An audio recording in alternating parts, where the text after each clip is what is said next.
Welcome back, friends. We're in the process of doing a little wrap up on Monica, and I think it's probably an idea that we will revisit.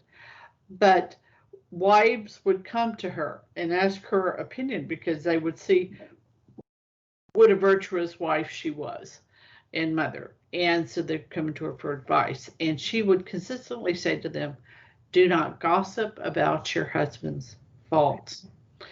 And I know I've given that advice many a time through the years to, young women or women as they're entering into marriage, and they would note how the length of years we married and so forth. And so I would say that do not talk bad about your husband. Right. And it doesn't matter their title. And if they talk bad about him, you treat them like cancer and you get out. You get away from it. Yeah. Now, mate, we put that in context. If you got a husband, right? All of this is within some sort of a boundary. You've got a husband and they're trying to do an intervention. That's not what I'm talking about. I'm talking about the natural human foibles that you and I and every human being, right, concupiscence, have been born with. A cloudiness of sin and ignorance. Right. And there is no place to talk about your husband poorly. Yeah, I mean, talk to your spiritual director. You want to precisely go to confession. Go to confession. Right. That's right. That's what there are places for that. Or better yet, learn silence. Learn a little bit of introspection. Try and discern, what you might be supposed to be learning at a moment like that. I think that we... Welcome back, friends. Sarah was about to talk about Our Lady, and our technology blew up, so we're back. Anyway, Karen and I have really come to recognize that anytime that we say something that we think might annoy someone, it's generally because we're about to talk about the Blessed Mother. But all that I really particularly wanted to say is because we were speaking about the context of not talking bad about our husbands or about gossiping about their faults or complaining about them to people. And I do think that,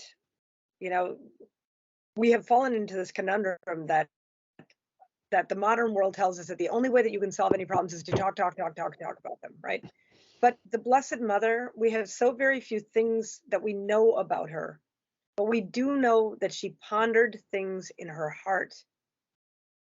And all women, and I think Monica is an exceptionally good example about this. Now, we have to remember that Monica, in terms of historical proximity, is so much closer to the Blessed Mother than we could ever hope to be. She was so much closer to the actual sorrows that Our Lady endured as she had to watch her son be abused and to be crucified. She just is so much more viscerally present to that time period than we are. And I think that Monica probably recognized in her own sufferings how very close she was in those to the Blessed Mother, and to really contemplate those things in her heart and to recognize that those sufferings that she was being asked to endure, our Lord cannot be outdone in generosity. And so we as women, particularly in the married state, must learn to have custody of our mouth and to become self-recollected women. Be truly engaged in an interior conversation with God that is really interior. Okay, very excellent. We'll come to tips and tricks or practicum or in another series, but that's really something that I don't think can be stated too often, too many times, in too many ways. All right, let's pick up Thomas More. So Monica's in the 300s. We're going to skip 1200 years into the future with Thomas More. So Monica was the saint in that marriage. even though her husband converted at his deathbed, but she's the saint. In this pair, Thomas More and Jane Colt, it's going to be Thomas More who will be the saint, recognized by the church. Thomas More exhibited courage in the face of, again, ecclesiastical and secular outrages in his country. He lost his freedom, his life, and his family suffered because of his wavering devotion to the true church. One of the sins of the age, so sanctity and sin, was apostasy. He married twice. He was an exemplary husband and father. When visiting the household of John Colt, father of Jane, he fell in love with the second of the father's 3 daughters. Believing it would be shameful to marry the younger while the older sister was not married first, he, out of a type of pity, married the older one soon after the visit. That marriage lasted 6.5 years, producing 4 children before his young wife, Jane, died. With 4 young children ranging in ages from 2 to 6, More remarried quickly to the silk merchant Alice Middleton. And we're taking, as we kind of go through some of these women, we see here in the 1500s a businesswoman. She's in the silk business. So I guess I would be an international businesswoman. So I was reminded of Proverbs 31:10 through 31. Middleton, the second wife, was hardworking and enterprising, if perhaps lacking in the youth and beauty department.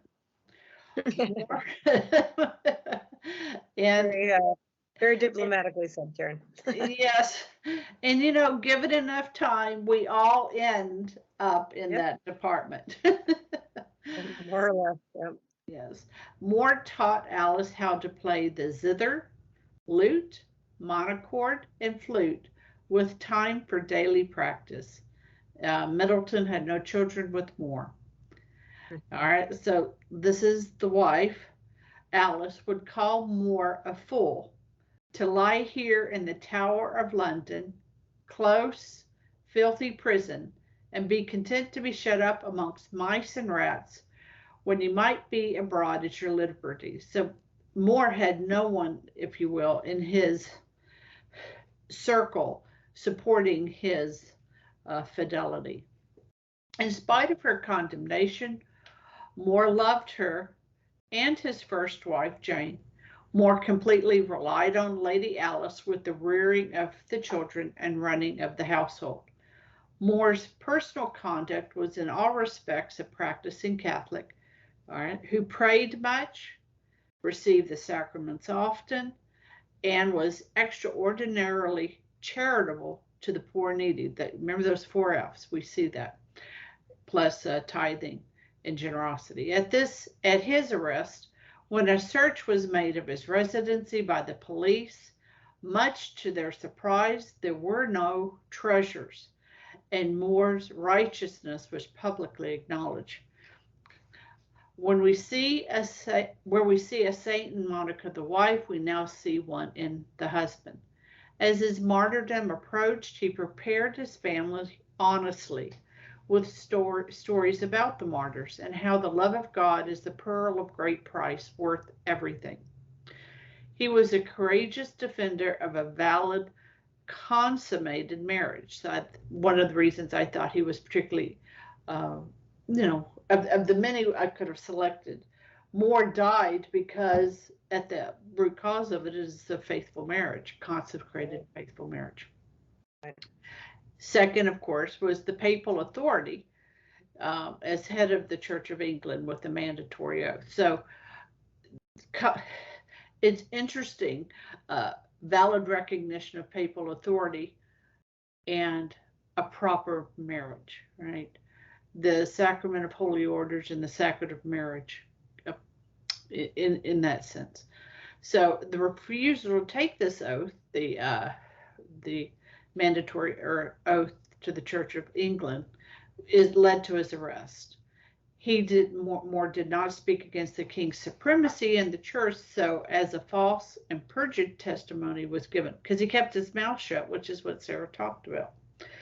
The initial punishment was to be hanged, then drawn and quartered, but the king magnanimously commuted it to a beheading. In 1835, he was declared blessed, and in 1935, a saint. Yeah, what an interesting time and an interesting conundrum that we're living in right now, that we call Thomas More saint for his absolute, as you said, defense of both the authority of the ordained priesthood in the papacy, but also to the truth of marriage and its lifelong reality. I mean, especially now where we're living in, I think we can only say, a confused time in regards to that in the church at this moment. And yet, it's at this point where I think it's essential for us to cling to that tradition, which gained for us in this communion of saints, so great a saint. That's right. That's right. And they, as you so wonderfully pointed out at the beginning, they accompany us. They accompany us when, right? He prepared his family shunned him, blessed are those who calumniate against you and call you all for my sake. Your reward will be great. All right, my friends. In the next episode, let's take up Louis and Zélie Martin about 300 years later. Till then, my friends, fides Oratio.